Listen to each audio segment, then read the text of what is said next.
In the Archive Basic Use video, we showed you how to use the Archive site and the Orca annotator to look at the different recordings and listen to them. In this one, we're going to show you how to make your own annotations. So to go there, we first of all just go to this Archive link, and you can see there's a login link. So let's log in.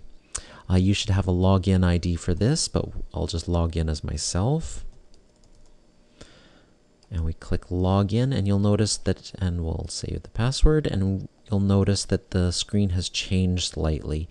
Now we have our username here, and we have some admin properties we can do if you're administrator or user. You can also see that now it's default to showing the recording, the annotation that's made by you. So this annotation was made by SNES, and I can still see the annotations made by other users. So there's George's and there's Marie's.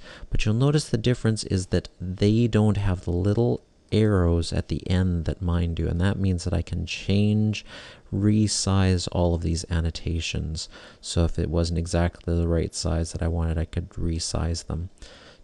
An important part about this is that you want to make sure to save all your changes after you've made them. So you click on this save button here. When it turns orange, that means it's saving it back to the database. So we've just shown you quickly how to change the size of an annotation, but to create an annotation, let's just zoom over. So we click and drag, and let's just find somewhere where there's no annotation. So here's a good place. And if we wanted to annotate this, we'd hold down the Control key or the Command key on the Macintosh. So hold down the Control key, click and drag, and you can move this back and forth to get exactly the Orca songs that you want to get. So we'll just choose these two and then just start typing. So you just start typing Orca, and then it saves that recording back to the database.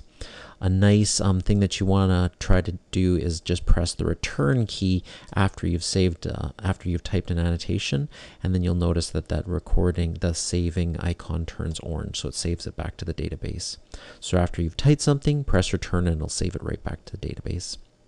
Let's just try that again. Let's make another annotation here, and let's just type Orca and then save it back to the database. If you want to get rid of an annotation, you just click in there, you see the little flashing cursor, and just press delete until the annotation disappears. Sometimes there's a little bug where it doesn't delete, and I think that if I do this, type Orca and then delete, then it won't actually delete it. So the trick to do that is click on the save, click in there, put one space in, and then delete it, and it'll delete it. That's just a little bug that I'm in the process of fixing.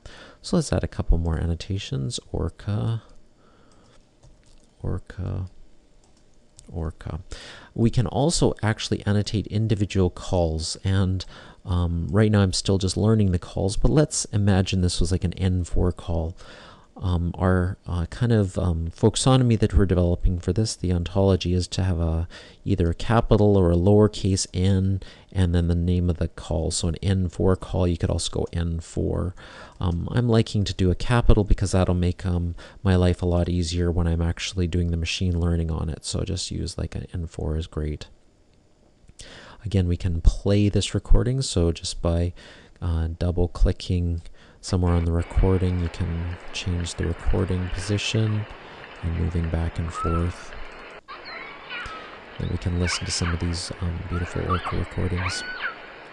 So kind of my workflow, what I usually do is like I'm just listening to it, and as I listen to it, then I'm annotating Orca, Orca, and then I just zoom ahead a little bit, find some more Orca, Orca. And then when there's a place that's kind of a little more sparse with calls, then I can just use a combination of the arrow keys to move back and forward, and I can just jump ahead and then labeling things Orca, Orca.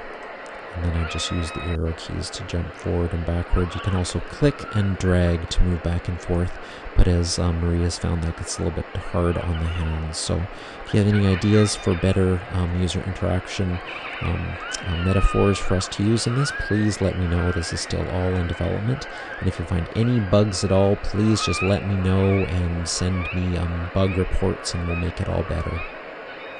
So this is Stephen Ness, and my email is snes@snes.net. And please let me know if you have any problems or concerns with the Orca website. And in the next recording, we're going to show you how to change this start time. So this is something that administrators can do for a recording that doesn't have a date on it. So let's just pause that, and thank you very much.